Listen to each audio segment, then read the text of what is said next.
50 ವರ್ಷ ಹಿಂದೆ ಗ್ರಾಮ ಜೀವನ ಒಂದು ಹಳ್ಳಿ. ಅಲ್ಲಿ ದೊಡ್ಡ ಆಸ್ಪತ್ರೆಗಳೇ ಇರಲಿಲ್ಲ. ಜನರು ಬೆಳಗ್ಗೆ ಸೂರ್ಯೋದಯಕ್ಕೂ ಮುಂಚೆ ಎದ್ದು ಹಸಿರು ಹೊಲ, ತಾಜಾ ಗಾಳಿ, ಸರಳ ಆಹಾರ. ತಂದೆ ತಾಯಿ ಹೇಳ್ತಾರೆ, ನಮ್ಮ ಕಾಲದಲ್ಲಿ ಡಯಾಬಿಟಿಸ್, ಬಿಪಿ ಎಂಬ ಪದಗಳೇ ಕೇಳಿರಲಿಲ್ಲ. ಜನರು ಕೆಲಸ ಮಾಡ್ತಿದ್ರು, ನಡೆಯುತ್ತಿದ್ರು, ದೇಹವೇ ಔಷಧವಾಗಿತ್ತು. ಆಗ ಜನ ಹೇಗೆ ಗುಣಮುಖರಾಗುತ್ತಿದ್ರು? ಅಸ್ವಸ್ಥತೆ ಬಂದರೆ ಅಜ್ಜಿ ಕೊಡುವ ಮನೆಮದ್ದು ಕಷಾಯ, ಗಂಜಿ, ಸಾರು ಬಿಸಿನೀರು, ಉಪವಾಸ ವಿಶ್ರಾಂತಿ, ಪ್ಲಸ್ ನಂಬಿಕೆ ಮುಖ್ಯಾಂಶ. ಲಕ್ಷಣವನ್ನು ಒತ್ತಡಿಸದೆ ದೇಹವನ್ನು ಸರಿಪಡಿಸುವ ಪ್ರಯತ್ನ. ಆಹಾರ ಮತ್ತು ಚಲನಶೀಲತೆ ಆಗ ಮನೆ ಅಡುಗೆ ಎನ್ಕಾಲಿನಿಂದ ಊಟ ಮಿಲ್ಲೆಟ್ಗಳು. ಸೊಪ್ಪು ಹೆಚ್ಚು ನಡೆಯುವುದು ಇಂದು. ಪ್ಯಾಕೆಟ್ ಆಹಾರ, ಕುರ್ಚಿ, ಕೂರಿಕೆ ಜೀವನ, ಮೊಬೈಲ್ ಪ್ಲಸ್ ಟಿವಿ, ಹೊಟ್ಟೆ ತುಂಬಿ ದೇಹ ಖಾಲಿ. ದೇಹಕ್ಕೆ ಅಗತ್ಯವಿರುವ ಚಲನೆ ಕಳೆದುಹೋಯಿತು ಇಂದು. ಆಸ್ಪತ್ರೆಗಳ ಹೆಚ್ಚಳ.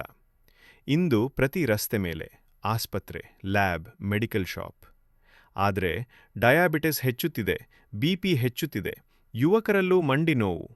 ಪ್ರಶ್ನೆ: ಆಸ್ಪತ್ರೆ ಹೆಚ್ಚಿದಂತೆ ಆರೋಗ್ಯ ಏಕೆ ಕಡಿಮೆಯಾಯಿತು? ಡಯಾಬಿಟಿಸ್ ಏಕೆ ಹೆಚ್ಚಾಯಿತು? ಕಾರಣಗಳು: ಅತಿಯಾಗಿ ತಿನ್ನುವುದು, ಸಮಯವಿಲ್ಲದ ಊಟ, ಸಿಹಿ ಪ್ಲಸ್ ರಿಫೈನ್ಡ್ ಆಹಾರ, ಒತ್ತಡ, ಔಷಧ. ರಕ್ತದ ಸಕ್ಕರೆ ಕಡಿಮೆ ಮಾಡ್ತದೆ, ಆದರೆ ಕಾರಣ ಉಳಿಯುತ್ತದೆ. ಬಿಪಿ ಮತ್ತು ಮಂಡಿ ನೋವು.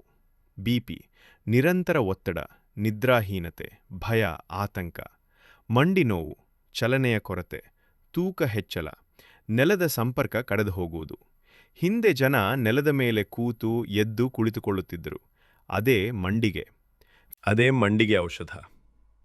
ಸಂದೇಶ: ಮುಂದೇನು?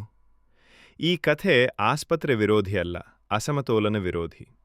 ನಾವು ಮರಳಿ ಕಲಿಯಬೇಕಾದದ್ದು ಆಹಾರ ಸರಳತೆ, ದಿನಚರಿ ಶಿಸ್ತು. ದೇಹದ ಮಾತು ಕೇಳುವುದು ಲಕ್ಷಣವಲ್ಲ, ಮೂಲ ಕಾರಣ ನೋಡಬೇಕು. ಆಗ ಆಸ್ಪತ್ರೆ ಕಡಿಮೆ, ಆರೋಗ್ಯ ಹೆಚ್ಚು. ಇಂದು ಆಸ್ಪತ್ರೆ ಹೆಚ್ಚು, ಆರೋಗ್ಯ ಕಡಿಮೆ. ಆರೋಗ್ಯ ಹೊರಗೆಲ್ಲಿಲ್ಲ, ನಮ್ಮ ಜೀವನ ಶೈಲಿಯಲ್ಲಿದೆ.